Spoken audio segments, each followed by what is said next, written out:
Hello, this is the Provoked Prawn, and this is the Razer Kraken Ultimate, a THX certified surround sound gaming headset for PC from Razer, and this is an unboxing video. I'll also be doing a review of this headset shortly, so please stick with me and subscribe if you haven't already to see that. Now, this is a headset that will cost you around $129, and it comes with some interesting design features that include an aluminium and steel construction to make it really robust, that THX Spatial audio certification, an active noise cancelling microphone, which you can hear now as I'm doing the voiceover for this video with the headset, and large-ish 50mm drivers.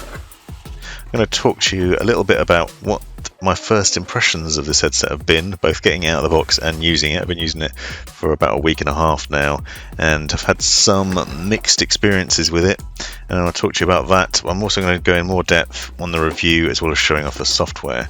As you can see, the Kraken Ultimate comes with a classic Razer design, a 2-meter braided USB cable that's not detachable, a retractable microphone, and a pretty solid, robust look and feel to it. It's fairly understated until you plug it in, at which point you get the RGB lighting, which I'll show you a bit later on in the video, on the outer ear cups.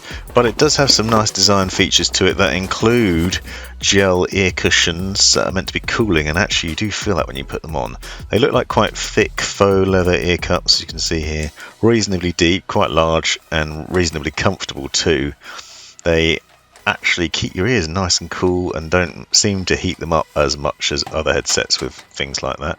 You'll see it has an expandable headset design, allows you to extend the headband and make it fit nicely. One thing you'll also note is that if you stretch the headset out, you also get quite a lot of room in there. So if you've got a massive noggin, you're going to be fine. It's also fairly robust. It looks pretty scary stretching out like that, but it actually handles it really well. It's fine. It's very well constructed in that way.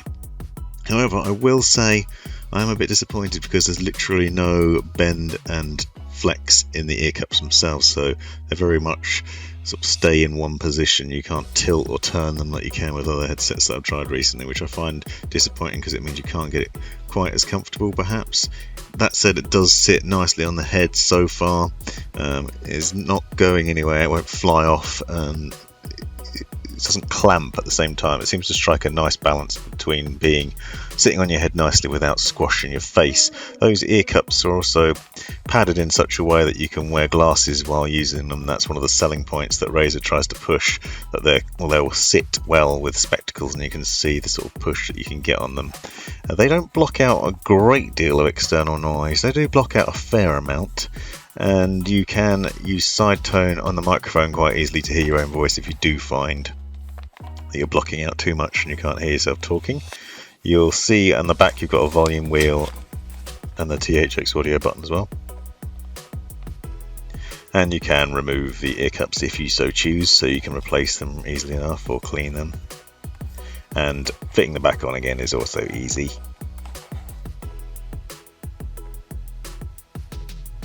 Outwardly, it looks like a very stylish headset. I must say, I did feel like it felt a bit cheap in the hand, considering how much money it is. There's a lot of plastics there alongside the metal, so that aluminium and steel construction does look sturdy, and you've got a bit of it on the headset itself and then round the ear cup, so it doesn't feel like it's going to fall apart anytime soon. It probably will stand up to a good bit of abuse as well. On the audio front, I've had mixed feelings about it. This headset has a frequency response of 20 Hz to 20,000 Hz, which is actually fairly low. 20,000 Hz as a top level is usually what you get from a wireless headset, and this is a wired headset for PC as well. So it's certainly not high res in any way. It's not 40,000, 50,000 or 96 kHz, which is definitely the preference from me anyway. And that is a disappointment. It also sounds very tinny from what I've experienced so far playing different games. Found the audio to be quite underwhelming in numerous different occasions.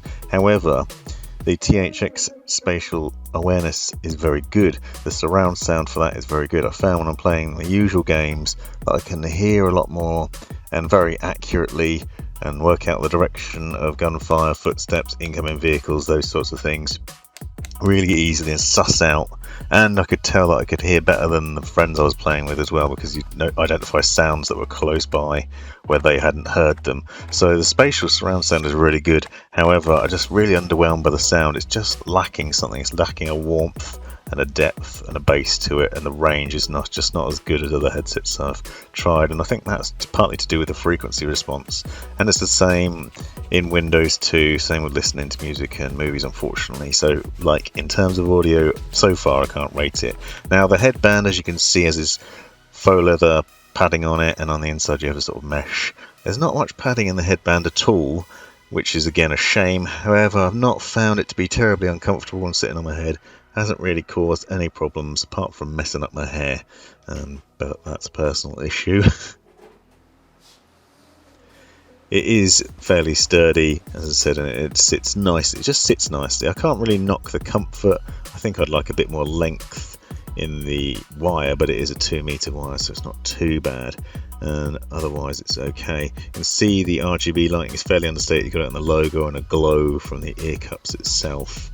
All in all, for around $130, this headset is not great, I'll be honest. I probably wouldn't buy it. However, I do highly rate the surround sound, and there are a lot of customization options you can do within the software. Stick with me, come back for the review to see a bit more about that. Thanks for watching. This has been the Provoked Prawn. Hope you found this video useful, interesting or hilarious. Be sure to subscribe and check out these other videos, as well as taking a look in the description for links and other information you might find useful. Let me know in the comments if you have any questions or anything you'd like to see extra about this, and have a great life.